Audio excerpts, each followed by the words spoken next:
विद्यार्थी मित्रांनो, सह्याद्री ट्युटोरियल्स मध्ये तुमचं स्वागत आहे. मोस्ट इम्पॉर्टंट कन्सेप्ट आपल्याला घ्यायचे आहे या व्हिडिओमध्ये. व्हिडिओ अतिशय छोटा असणार आहे. विदिन 10 मिनिट्स मला ही कन्सेप्ट फिनिश करायची आहे विथ न्यूमेरिकल. वेळ घालवत नाही. सुरुवात करूया. टर्मिनल व्हेलॉसिटी पहिली गोष्ट म्हणजे फॉर्म्युला. ऑफलाईन क्लासमध्ये माझ्या सगळ्या मुलांना हा फॉर्म्युला पाठ आहे. 2/9 okay R square g rho minus sigma बघा आपण हे हा आहे टर्मिनल व्हेलॉसिटीचा फॉर्म्युला. मी मुलांना नेहमी सांगतो हिथंच सगळं क्लिअर होतंय. रो मायनस सिग्मा दोन्ही पण डेन्सिटी आहेत. मग रो म्हणजे कुणाची डेन्सिटी असणार आहे याची. हा स्पेरिकल ऑब्जेक्ट तो खाली चाललाय ना, त्याची डेन्सिटी जास्त आहे म्हणून तर तो खाली चाललाय. आणि जे विस्कस मीडियम आहे त्याची डेन्सिटीला आपण सिग्मा म्हणणार आहे, ज्याच्यातून तो खाली चाललाय. आता सगळ्यात महत्वाचं काय असतं माहितीये का? डायग्राम. डायग्रामकडे बघून सांगा मला. आपण पहिल्या टॉपिक मध्ये पण बघितलंय रोटेशनल मध्ये. नेहमी डाऊनवर्ड डायरेक्शन मध्ये काय ऍक्ट होतं? वेट.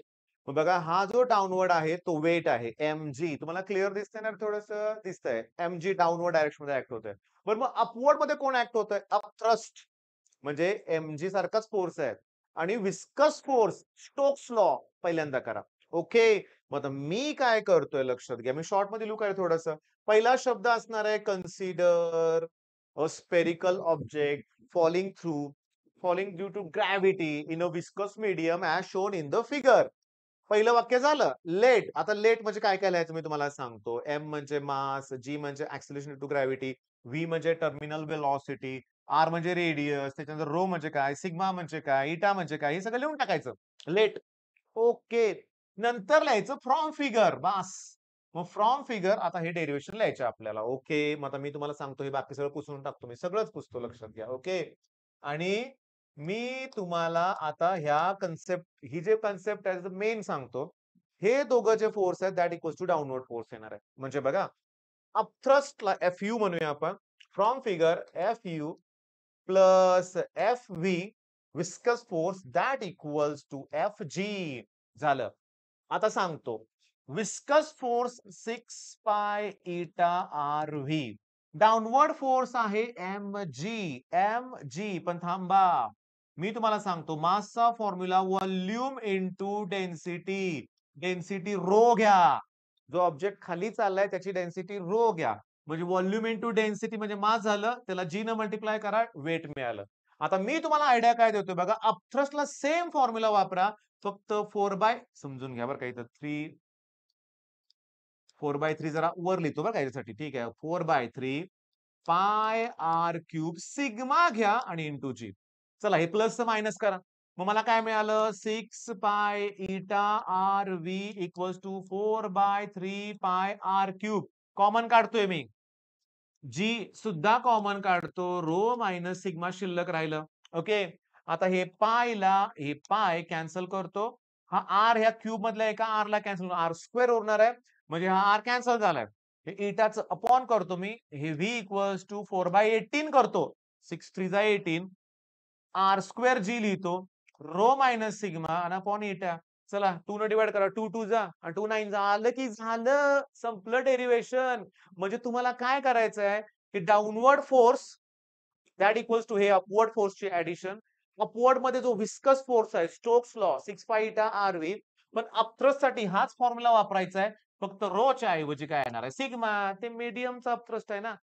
आलं का ध्यानात? संपलंय. पण फॉर्म्युला क्लिअर करा. व्ही इक्वल्स टू समजून घ्या हे 2/9 आहेत बरं का. हे 9 आहेत आणि हे आर स्क्वेअर जी आहेत. उत्साहात 9 ला जी कॅन्सल करून बसा लक्षात घ्या. नाही ते रो मायनस सिग्मा आणि अपॉन इटा. आता मी बघतो किती मिनिटं झाली. 4च मिनिटं. 14 सेकंद मी त्यातले कॅन्सल करतो इंट्रोची म्हणूया आपण. ठीक आहे. 4च मिनिटात कन्सेप्ट क्लिअर. तुम्हाला ते समजलंय का मला सांगा. तसं कॉमेंटमध्ये कळवा की हा सर आता आम्हाला समजलंय. मग मी तुम्हाला एवढं मोठं टार्गेट देणार आहे नेक्स्ट व्हिडिओमध्ये हे झाल्यानंतर. मग डायग्राम वरनं आपल्याला उत्तर लिहायचे आहेत. नेक्स्ट व्हिडिओ त्याची वाट बघा लक्षात घ्या. ओके. आता न्यूमेरिकल कडे जाऊया थोडंसं. न्यूमेरिकल एक्सप्लेन करतोय नीट लक्ष द्या. Spherical drop of oil constant speed आहे रे. ही त्याची टर्मिनल व्हेलॉसिटी आहे. Okay. Calculate radius of the drop r विचारलंय. Density of the oil. Oil हे मीडियम आहे. मीडियमची डेन्सिटी म्हणजे सिग्मा. हे थांबा पण ऑइल ड्रॉप खाली चाललाय रे. चुकलं. Rho 0.9 gram per centimetre cube आणि एअर मधून चाललाय ते मेडियम आहे sigma 0.0013 gram per centimetre cube. Okay, coefficient of viscosity दिलंय. अरे वा, पॉइज मध्येच दिलंय. ठीक आहे. त्याच्यानंतर मी तुम्हाला सांगू का, जी ची व्हॅल्यू पण एसआय मध्ये दिले नाही. सगळं युनिट काही चेंज करायची गरज नाही बरं का, लक्षात घ्या. टर्मिनल व्हेलॉसिटी दिले. चला, फॉर्म्युला तुमचा पाठ आहे. पण इथे काय केलं कळालं का? आपला फॉर्म्युला कसा पाठ आहे? V equals to 2/9 r square g rho minus sigma upon eta. आता त्यांनी कशाला असं लिहिलंय? ठीक आहे, तुम्हाला सांगतो. मला काय करायचं, हे 9 न इकडे मल्टिप्लाय करा वेलॉसिटीला, कोएफिशियंट ऑफ विस्कॉसिटीला 9 न. डिव्हाइड करा जी आहे. ओके, हे 2 पण आहेत. हे 2 लिहूया आपण. अगोदर 2 लिहिलं चाललं असतं. 2G इकडे आणलंय मी. आणि रो मायनस सिग्मा ही व्हॅल्यू कुणाची आहे माहितीये का? आर स्क्वेअरची आहे. डेंजरस. आता सांगतो काय करायचं. बघा, सगळ्या व्हॅल्यू दिल्या त्या पुट केल्या तुम्ही. हं, आणि नंतर काय करायचंय माहितीये का? हे सगळं सॉल्व्ह करताना थोडंसं मी करू का रे तुमच्यासाठी? लक्ष द्या. मग जरा वेळ लागेल बरं का. 9 लिहितोय मी. टर्मिनल व्हेलॉसिटी 4 दिलेली आहे. कोएफिशियंट ऑफ विस्कॉसिटी 1.8 दिलेले आहे. इंटू 10⁻⁻4 आहे. डिव्हायडेड बाय 2 अगोदर लिहूया. जी ची व्हॅल्यू काय दिली त्यांनी? 980. 9.8 लिहू नका. एसआय मध्ये घ्यायचं नाहीये. आणि रो मायनस हे जे सबट्रॅक्शन केलं पाहिजे आपल्याला बरं का. सांगतो. 0.9000 मधून 0.0013 मायनस करूया. हा, 0.8987. आता करायचंय काय ते सांगतो. व्यवस्थित लक्ष द्यायचं. हे आता मी इरेज करतो हा. आर स्क्वेअर इक्वल्स टू, समजतंय का बघा, समजतंय का? हे 9 मला चेंज करायचे नाहीये. हे 4 मला चेंज करायचे नाहीयेत. समजून घ्या. 18 ला जर मी 2 न डिव्हाइड केलं असतं तर 9 आलं असतं की नाही? लिहितो मी 9, पण त्याच्या पुढे मी 10⁻⁻5 लिहून टाकतो. म्हणजे कळालं? ठीक आहे. त्याच्यानंतर हे किती आहेत? 49 इंटू 20 लिहितोय मी. 49 इंटू काय लिहिलं मी? 20. आणि हे किती आहेत? 0.8987. आता माझं ऐका. समजून घ्या. बघा, हा 0 वरती करा. मी तुम्हाला सांगतो, मी 20 म्हणजे 2 इंटू 10 आहे, लक्षात घ्या. मग मी इथं लिहिलेलं समजतंय का बघा. मी हे 20 इरेज करून टाकतोय. त्या ठिकाणी फक्त 2 लिहितो आणि -5 चं -6 करतो. बरोबर आहे हे? ओके. मग मी ज्याला ज्याला गोल करतोय ना, त्याचं स्क्वेअर रूट आहे की रे पॉसिबल. मग मी असं लिहिणार, therefore r equals to 3 into 2 into 3 into 7. Okay.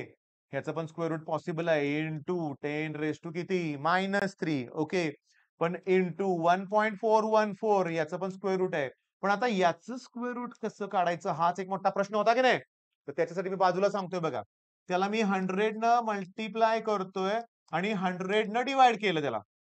100 न मल्टिप्लाय, 100 न डिव्हाइड केलंय मी त्याला. मग सांगतो ऐका आता. समजून घ्या. 10⁻⁻2 चं स्क्वेअर रूट 10⁻⁻1. आता उरलंय कोण फक्त? 89 चा 8 आणि 7. लॉग टेबल मध्ये स्क्वेअर रूटचा कॉलम असतो बोर्डच्या एक्झाम मध्ये सुद्धा. मग स्क्वेअर रूटच्या कॉलम मध्ये जायचं हळूहळू.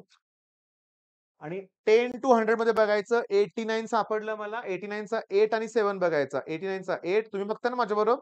ओके. आणि 7 जो आहे तो 4 आहे. म्हणजे 9.48. हां. स्क्वेअर रूट तर काढलं की रे बाळांनो. आता काय करा माहितीये का? आर इक्वल्स टू हे 18. ओके. 18 डिव्हाइड बाय काय सांगतो? ह्या 7 न पण ह्याला तुम्ही मल्टिप्लाय करू शकता. 98.98 येतंय. इंटू 9.48 आणि इंटू 10⁻⁻2. हे -1 +1 झालं. आता हे सॉल्व्ह करा आणि मग तुम्हाला आन्सर मिळेल. पण ते युनिट असणार आहे सेंटीमीटर. हे लक्षात घ्या. पण हे तुम्ही कराल ना बाळांनो. आणि समजून घ्या बघा, मी काय करतोय बघा.